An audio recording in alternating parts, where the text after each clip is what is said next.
Ken Spearman became a member of the Farm Credit Administration Board in 2009, near the start of the worst financial and economic crisis since the Great Depression. His experience, integrity, and leadership will serve the agency well in the years to come.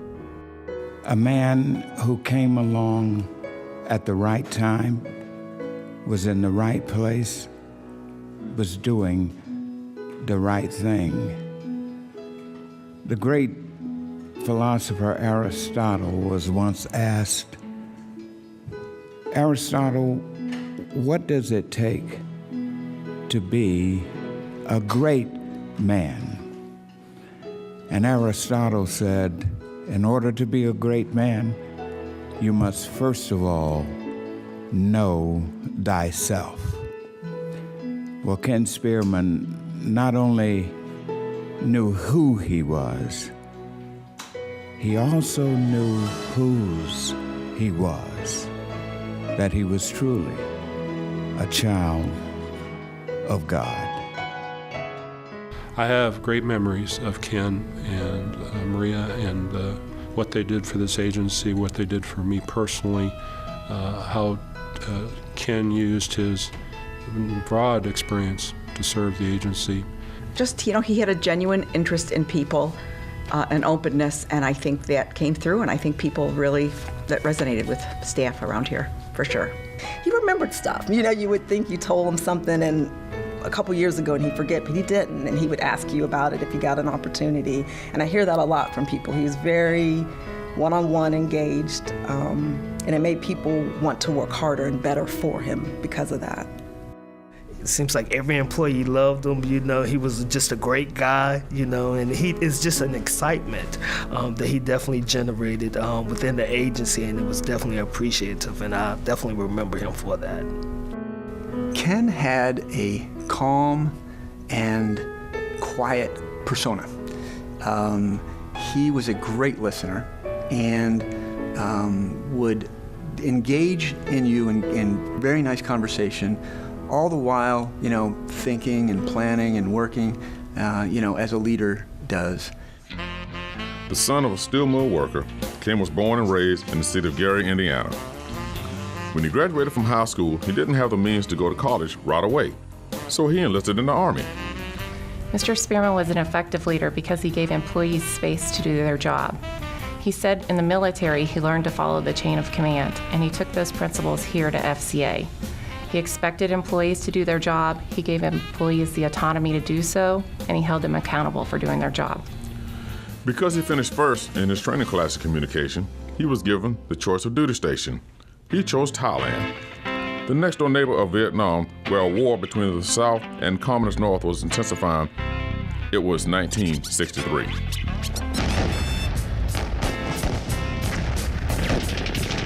The Army had trained Ken to intercept enemy radio communication. Ken was sent to Saigon to teach the skills to other young soldiers. He was really private about his military time in the military. I think he was proud of it, but I think it was something he didn't talk a lot about. While he was on leave from the base, he stopped at a Saigon cafe where a Chinese girl named Maria was working. For the rest of his tour, they dated. When his tour was over, Ken asked Maria to marry him and come back home with him. She refused.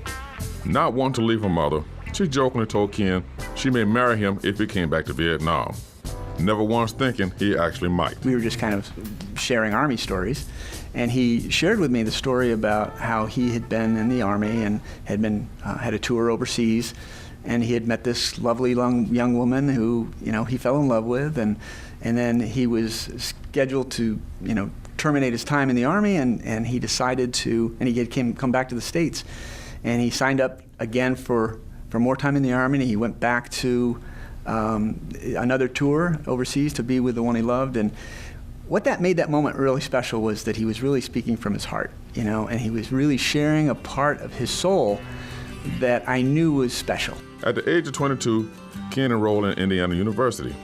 After he finished a BS in accounting, he and Maria moved to Chicago, where Ken went to work for Arthur Anderson.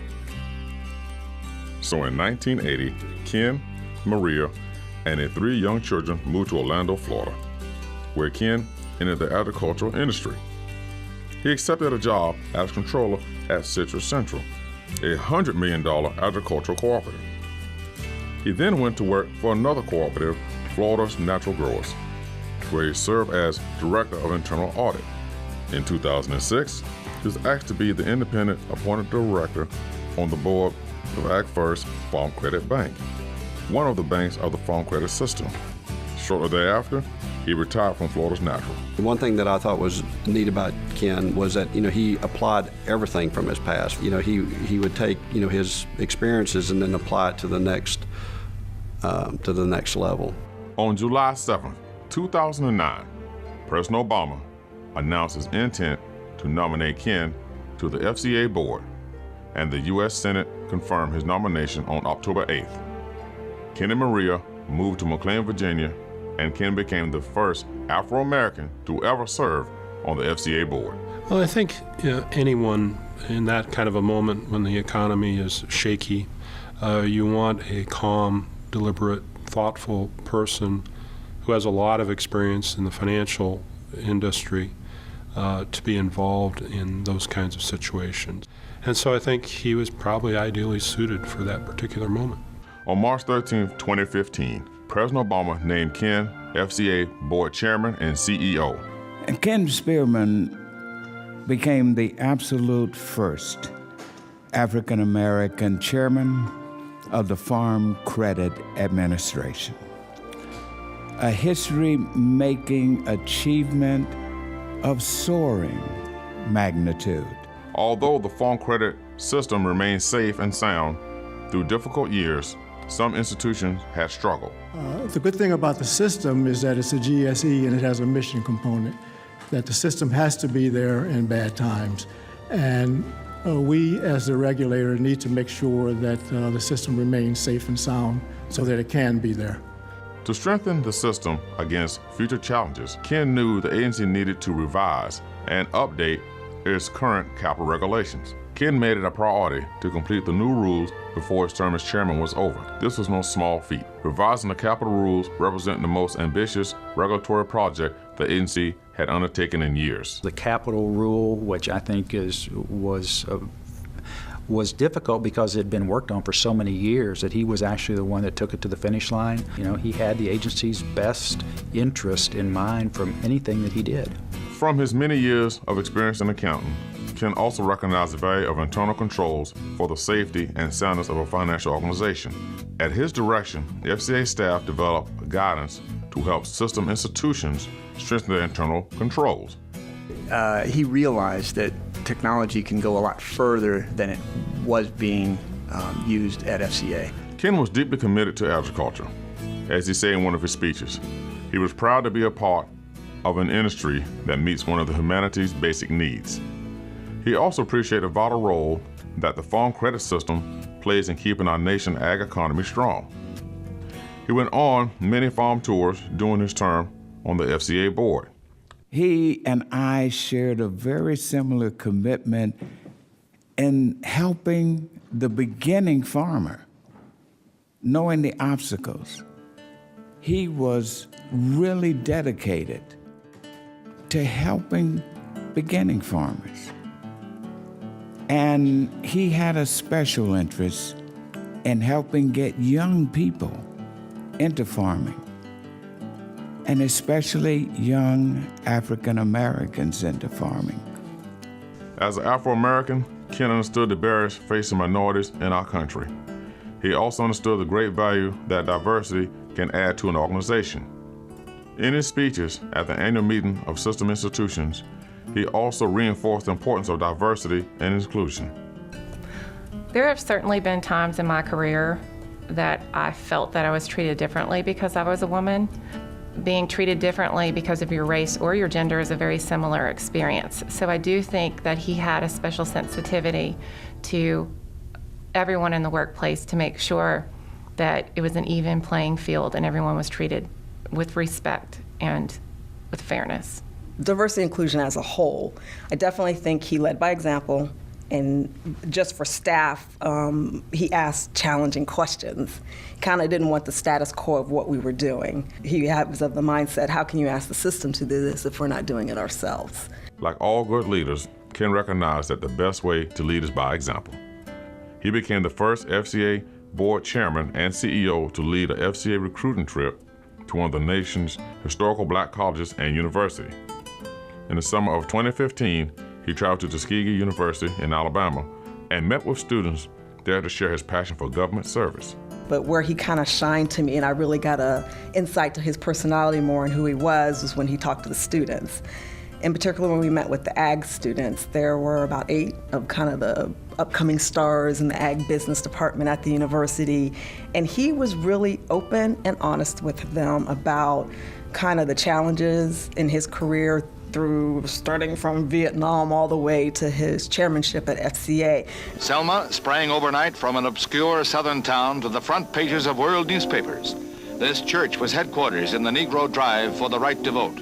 And it was here that Martin Luther King came to lend his support to the campaign. He pointed out that from Selma's 14,000 Negroes, only a few more than 300 had been registered at the polls. When one group set out to march to the Capitol at Montgomery, the procession was broken up violently by state troopers and sheriff's deputies. Then Dr. King led another contingent through the town. Ken had come of age during the struggle for civil rights, and he was grateful to the many leaders who stood up for those rights.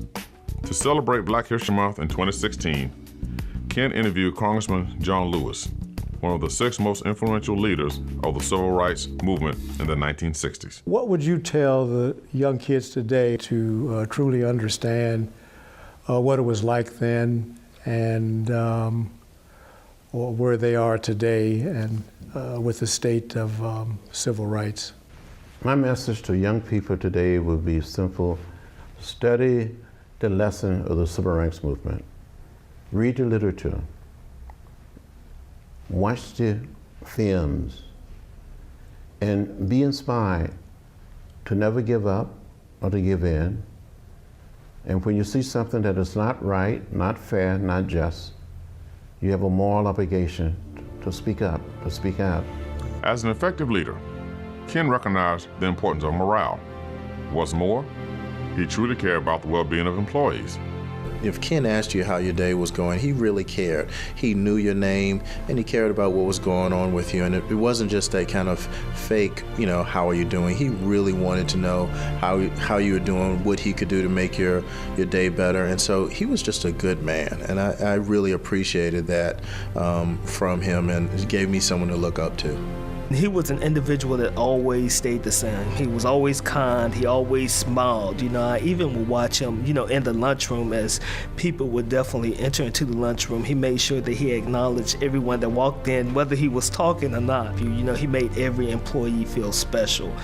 For one thing, this is a small agency. FCA is, and it's very family oriented in the first place. But I think that Ken also believed that, that in a workplace that productivity would be increased when people are happy in their environment. Ken accomplished so much in his life. He served his country during wartime. He overcame the many barriers he faced as an African American to achieve a bachelor's degree and an MBA.